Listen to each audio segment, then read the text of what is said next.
बदायूं में सपा सांसद धर्मेंद्र यादव ने मंदिर, पाठशाला और मधुशाला के बहाने सरकार को घेरा। खबर बदायूं से है। केदारचोड़ मंदिर विवाद पर बोले आजमगढ़ सांसद धर्मेंद्र यादव, मंदिर पर सभी का अधिकार है। पुरोहितों ने क्या बयान दिया अभी जानकारी नहीं। अखिलेश यादव ने श्रद्धा से भव्य मंदिर बनवाया है, अभी निर्माणाधीन है। जब बन जाएगा तब सभी को निमंत्रण दिया जाएगा। मुख्य सचेतक और सपा सांसद धर्मेंद्र यादव ने स्कूलों को बंद किए जाने के सवाल पर कहा कि सरकार पाठशालाओं को बंद करके मधुशाला खोल रही है। समाजवादी पार्टी इसका विरोध करेगी। छोटे बच्चों ने तख्तियां दिखाई कि बंद करो मधुशाला, हमें चाहिए पाठशाला, मगर संवेदनशील सरकार पर कोई फर्क नहीं पड़ रहा। मेडिकल कॉलेज की व्यवस्था पर बोलते हुए सपा सांसद धर्मेंद्र यादव ने कहा कि सरकार में मेडिकल सुविधा बद से बदतर है। आजमगढ़ में वीडियो सामने आया जिसमें मरीज खुद को ऑक्सीजन लगाता हुआ दिखाई दे रहा था। एक दूसरे को डीजे दिखाने के बहाने से बीजेपी के इंजन आपस में टकरा रहे हैं। कोई एफआईआर उस तरीके का नहीं हो रहा। अब वो तो योगी जी बताएं। राजभर तो बहुत कुछ कह रहे हैं, कह करके और बहुत कुछ पहले भी कहे, जब हमारे साथ थे तो और ज्यादा कुछ कहें। सांसद जी प्रदेश में अखिलेश जी का जिसने क्वेश्चन पूछा था कि भगवान श्री कृष्ण का बयान क्या था और उनका संतुष्ट जवाब नहीं मिला, तो उन्होंने अखिलेश जी ने कहा कि आपके और रास्ते हमारे यहीं से अलग हैं। उस पर अनुराचार्य ने कहा था कि उनके रास्ते मुसलमानों के साथ हैं, जहाँ मुसलमान हैं उनके रास्ते वहीं पे। इस बयान में क्या कहेंगे? देखिए, उनसे सर्टिफिकेट नहीं लेना है। जो व्यक्ति, मैं समझता हूँ, व्यासपीठ पर बैठ के देश के 85% लोगों को शुद्ध कहें। हम लोग बाबा साहब भीमराव अंबेडकर जी के संविधान पर चलने वाले लोग हैं और मैं समझता हूँ इस देश की अधिकतम आबादी, कुछ चुनिंदा लोग हों तो हों जो मनुवाद पे चलना चाहते हो। देश की अधिकतम आबादी, अधिकतम से मतलब मेरा 95, 97, 98% लोग ऐसे हैं जो बाबा साहब भीमराव अंबेडकर जी के संविधान को मानते हैं और बाबा साहब के संविधान में कहीं शुद्ध शब्द नहीं है। और जो लोग सोशली पिछड़े हैं, इकोनॉमिकली पिछड़े हैं, उपेक्षित रहे, शिकार रहे, सदियों से, पीढ़ियों से रहे, उनके लिए बाबा साहब ने विशेष अवसर का मौका दिया, आरक्षण का मौका दिया, सामाजिक जीवन जीने के लिए उन्हें अतिरिक्त कुछ ऐसे कानूनी प्रावधान दिए जिससे वो अपना सामाजिक या प्रतिष्ठापूर्ण जीवन व्यतीत कर सकें। तो हम लोग बाबा साहब के मानने वाले लोग हैं। और जहाँ तक मैं राष्ट्रीय अध्यक्ष जी ने जो बात कही, मैं समझता हूँ इसी परिप्रेक्ष्य में ज़रूर कहा होगा, क्योंकि हमारे राष्ट्रीय अध्यक्ष जी का रास्ता बाबा साहब भीमराव अम्बेडकर जी का संविधान है। और जो वो स्वामी जी कह रहे थे, अनुराधाचार्य जी, उनका रास्ता हो सकता है कि वो मनुवाद से प्रभावित हों। हम लोग मनुवाद से प्रभावित नहीं, तो रास्ता तो अपने आप अलग। सांसद जी इटावा में मंदिर बन रहा है, केदारेश्वर मंदिर, और केदारनाथ के जो पुरोहित हैं उन लोगों ने उसका विरोध शुरू कर दिया। उन्होंने कहा कि वहाँ की जो संस्कृति है उसके मजाक उड़ाया जा रहा है। इस देश के अंदर सभी को अधिकार है। मुझे नहीं मालूम, मैंने अभी बयान नहीं सुना, इसलिए मैं कुछ नहीं कहूँगा। लेकिन हाँ, मैं जानता हूँ आदरणीय राष्ट्रीय अध्यक्ष जी ने बहुत श्रद्धा से, भाव से और बहुत शानदार मंदिर का निर्माण किया है। अभी तो निर्माणाधीन है और मैं समझता हूँ बहुत शीघ्र जब बन के तैयार होगा तो आप सबको भी मैं निमंत्रण दूंगा। सांसद जी उदित राज जी ने एक बात कही कि शुभांशु शुक्ला की जगह अंतरिक्ष में किसी दलित को भेजा जाना चाहिए। इस बयान को आप कैसे लेते हैं? मैंने उनका बयान सुना नहीं, इसलिए मैं कोई बात नहीं कहूँगा। मैं उतने ही बयानों पर प्रतिक्रिया देता हूँ जो बयान मैंने जी। भाजपा का प्रदेश अध्यक्ष नहीं बन पा रहा, इधर मंत्रिमंडल विस्तार की बात चल रही है, इसको आप कैसे देखते हैं? सरकार इस पे हम कैसे जवाब देते हैं भाई? आप बताओ, मेरी जगह खड़े होकर कैसे जवाब दो? इसका जवाब पूछना है तो बीजेपी वालों से पूछो, यहाँ के बड़े बड़े मंत्रियों से पूछो, यहाँ बड़े बड़े बदायूं में संगठन के भी बड़े बड़े संगठनकर्ता हैं बीजेपी के, उनसे पूछो। उड़ीसा के जो माहौल है उड़ीसा में इस समय, उसके ऊपर क्या कहना?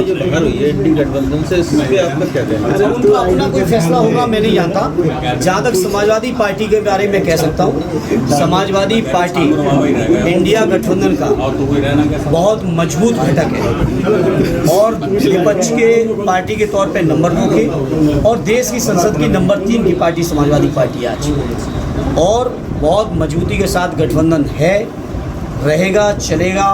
इस बात को हमारे राष्ट्रीय अध्यक्ष जी भी कई मौक़ों पे कहे और कांग्रेस के लीडर ऑपोजिशन और सबसे बड़े नेता आदरणीय राहुल गांधी जी ने भी इस बात को जगह जगह जो बनाया गया है उसकी सीलिंग टूटी हुई है और आजमगढ़ में भी इसी तरीके का एक वीडियो सामने आ रहा है। लगातार मेडिकल की जो व्यवस्थाएं हैं सरकार उस पर काम नहीं कर पा रही है, इसको किस तरह के देखते हैं? देखिए, सरकार ने मेडिकल की व्यवस्थाओं को बद से बदतर कर दिया है और जैसा हमारे राष्ट्रीय अध्यक्ष जी ने कई बार मंचों पर भी कहा, मीडिया के बीच भी कहा, जो वर्तमान सीएम हैं जिनको उन्होंने आउटगोइंग सीएम का दर्जा दिया और जो इस विभाग के मंत्री भी हैं और डिप्टी सीएम भी हैं, ये इंजन आपस में टकरा रहे हैं। ये टकराएं, ये एक साथ चलें, इस बात से हमारा कोई वास्ता नहीं। लेकिन हमारा वास्ता इस बात से ज़रूर है कि उत्तर प्रदेश के जनमानस को मेडिकल की दिक्कतें नहीं होनी चाहिए। लेकिन ये इनकी आपस की राजनीति, एक दूसरे को नीचा दिखाने का या पद से हटाने का, पद बचाने की जो लड़ाई चल रही है, उसका दुष्परिणाम पूरा उत्तर प्रदेश का जनमानस झेल रहा है। कल आजमगढ़ में भी जो मरीज की वीडियो निकल के आई है, जिस तरह से खुद मरीज को निकल के ऑक्सीजन खुद अपने हाथों से लगानी पड़ रही है, ये किसी से छुपा नहीं। और यही नहीं, पूरे उत्तर प्रदेश में अलग अलग जगह पे अलग अलग तरह की चुनौतियाँ हैं। आज हम आपके बीच बदायूं में जब खड़े हैं, बदायूं मेडिकल कॉलेज मुझे याद है सदैव नेताजी की प्रेरणा से आदरणीय राष्ट्रीय अध्यक्ष जी ने हमारे अनुरोध पर बहुत बड़ा और बहुत ऐतिहासिक मेडिकल कॉलेज दिया था और मुझे वो दिन भी याद है जब इसका शिलान्यास हुआ था। पूरे बदायूं के हर नागरिक के चेहरे पर एक उम्मीद जगी थी मेडिकल कॉलेज के माध्यम से। लेकिन जो दुर्व्यवस्था है पिछले 8 सालों से योगी जी की सरकार में, वो छुपी नहीं है। जितना बना था आदरणीय अखिलेश जी के टाइम, उसके बाद एक ईंट नहीं लगी। एक ईंट लगाना तो छोड़ो, जो डे टू डे बेस पे सुचारू रूप से मेडिकल कॉलेज को संचालित करने के लिए जो पैसा चाहिए, जो स्टाफ चाहिए, जो डॉक्टर्स चाहिए, जो दवाएं चाहिए, जो इक्विपमेंट चाहिए, सारी चीज़ों को कटौती की जा रही लगातार। और मैं पूछना चाहता हूँ उत्तर प्रदेश की सरकार के लोगों से, बदायूं के अंदर जो भारतीय जनता पार्टी के बड़े बड़े नेता अपने को समझते हैं उनसे, कि आखिर आपकी लड़ाई, आपका विरोध हम समाजवादियों से हो सकता है, लेकिन बदायूं के आम नागरिक से आपकी क्या दुश्मनी है? क्या केवल इस मेडिकल कॉलेज का यही गुनाह है कि समाजवादियों ने इसकी आधारशिला रखी? आदरणीय राष्ट्रीय अध्यक्ष श्री अखिलेश जी ने स्वीकृत किया, सदैव नेताजी आए थे आधारशिला रखने। क्या इस बात के कारण बदायूं के लोगों को इतनी बड़ी सज़ा दी जाएगी? इस बात का चिंतन करना चाहिए। और मैं कहना चाहता हूँ सरकार को लोक कल्याणकारी होना चाहिए। छोटी सोच की सरकार, छोटी नीयत की सरकार बहुत दिनों तक टिकती नहीं है और जनता के दिल से, दिमाग से ये सरकार अब उतर चुकी है। लोगों को इंतज़ार है आने वाले समय का। और मैं आपके माध्यम से कहना चाहता हूँ, चाहे वो बदायूं के मेडिकल कॉलेज की समस्याएं हों, चाहे वो आजमगढ़ की समस्याएं हों, चाहे वो सैफई में भी समस्याएं हैं या उत्तर प्रदेश के अन्य ज़िलों में भी हैं, इन सारी समस्याओं का समाधान हम लोग समाजवादी लोग करके दिखाएंगे। जो पहले भी किया था वो यही करके दिखाएंगे। मेडिकल नेताजी ने बनाया था, इस मेडिकल कॉलेज को भी समाजवादियों ने आदरणीय अखिलेश यादव जी बनाया है। सांसद जी, एक क्रिकेट मैच होना था पाकिस्तान के पूर्व क्रिकेटर्स के बीच और इंडिया के क्रिकेटर्स के बीच, विरोध हुआ, पहलगाम से लेकर तमाम विरोध हुआ और उसके बाद वो मैच रद्द करना पड़ा। अब एक हॉकी का भी मैच होना है, तो क्या लगता है कि इस मैच को भी रद्द कर देना चाहिए? देखिए, मैं इसके बारे में अभी कुछ नहीं कहूँगा क्योंकि इसके बारे में मैंने कोई अध्ययन नहीं किया, इसलिए मैं उसमें बेवजह नहीं पढ़ूंगा। कल से संसद मानसून सत्र शुरू हो रहा है आपका, तो क्या ये मुद्दे जो है वो विपक्ष? देखिए, मानसून सत्र का जहाँ तक सवाल है, आज सर्वदलीय बैठक हो रही होगी और मैं समझता हूँ मुद्दों पर चर्चा हो रही होगी। हमारी पार्टी की राष्ट्रीय लीडरशिप भी उस बैठक में शामिल होगी और मैं अभी बदायूं से जाके देखूंगा क्या क्या मुद्दे हैं सामने। सांसद जी, एक केदारेश्वर मंदिर बन रहा है, केदारेश्वर स्कूल मर्डर किए जा रहे हैं, इस पे क्या करेंगे? देखिए, मैंने लगातार कहा है और मुझे इंतज़ार था संसद के सत्र का, और वो कल से शुरू हो रहा है। इस बात को संसद में भी कहेंगे और अभी भी कह रहे हैं। आखिर उत्तर प्रदेश के अंदर क्या कारण है कि स्कूल घटाए जा रहे हैं? कोई वाजिब कारण? भाषण मुख्यमंत्री दिन भर देंगे 1 ट्रिलियन इकोनॉमी, प्रधानमंत्री देंगे 5 ट्रिलियन इकोनॉमी।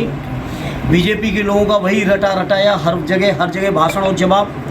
जहाँ आपकी इतनी ट्रिलियन इकोनॉमी हो रही हो, वही मैं समझता हूँ ये कैसी अदूरदृष्टि वाली सरकार है कि स्कूल कोई केवल पढ़ाने का माध्यम नहीं है, स्कूल देश के आने वाले भविष्य के निर्माण का है। दुनिया के बड़े बड़े विद्वानों ने कहा कि देश में चाहे कुछ भी खत्म हो जाए, केवल अगर शिक्षा बची है तो वो देश अपने पैरों पे खड़ा हो जाएगा। लेकिन बाहरी उत्तर प्रदेश की सरकार ये जो शिक्षा की व्यवस्थाएं हमारे समय के समाजवादियों के टाइम की दी हुई हैं, उन व्यवस्थाओं को भी ख़त्म करने पर तुली है। वहीं किसी तरह से बजट बढ़ जाए, उसके लिए दारू की दुकानें बढ़ाई जा रही हैं। और आज छोटे छोटे नौनिहाल बच्चे, 5, 7, 8 साल के बच्चे प्ले कार्ड लेके खड़े हैं कि नहीं चाहिए मधुशाला, मुझे चाहिए पाठशाला। आज ये उत्तर प्रदेश के हर ज़िले में, मैं समझता हूँ हर ब्लॉक में और संभवतः हर न्याय पंचायत की आज ये स्थिति है। काबुल का जो रोड पे जो पहली तरफ किया गया कि चिन्हित करी जा रही दुकानदारों से कहा जा रहा है कि आप अपना जो ओनर है वो अपना नाम लिखे, प्लस मास्क की जो दुकान है वो बंद कर दी गई है। लेकिन उन्हीं रोडों पर अगर हम देखते हैं कि शराब की दुकानें प्रॉपर खुली हैं। तो अब इसका जवाब तो सरकार वालों से पूछो। मैंने तो कहा वो शराब की दुकानें कितनी खोल रहे कितनी नहीं, ये बात की बात है। लेकिन हाँ, बच्चों के स्कूल बंद होने को हम समाजवादी लोग किसी कीमत पर स्वीकार नहीं करेंगे। सांसद जी, संसद पर भी संघर्ष, संसद में भी संघर्ष होगा, संसद में भी संघर्ष होगा, विधानसभाओं में भी संघर्ष होगा और सड़कों पर भी संघर्ष होगा। और अपने बच्चों का जो भविष्य विद्यालय उसको हम लोग हर हाल में बचाएंगे। सांसद जी, आपकी पार्टी ने जो आपके कुछ बागी विधायक थे उनको निकाला है, बदायूं से भी एक बागी विधायक थे, उनको नहीं निकाला गया। क्या दोबारा इलेक्शन में लगाएंगे या पार्टी में शामिल करेंगे? नहीं, मुझे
आपको हमारा वीडियो पसंद आया हो तो इसे लाइक, शेयर और सब्सक्राइब जरूर करें। देखते रहिए SKS 24 न्यूज नेटवर्क।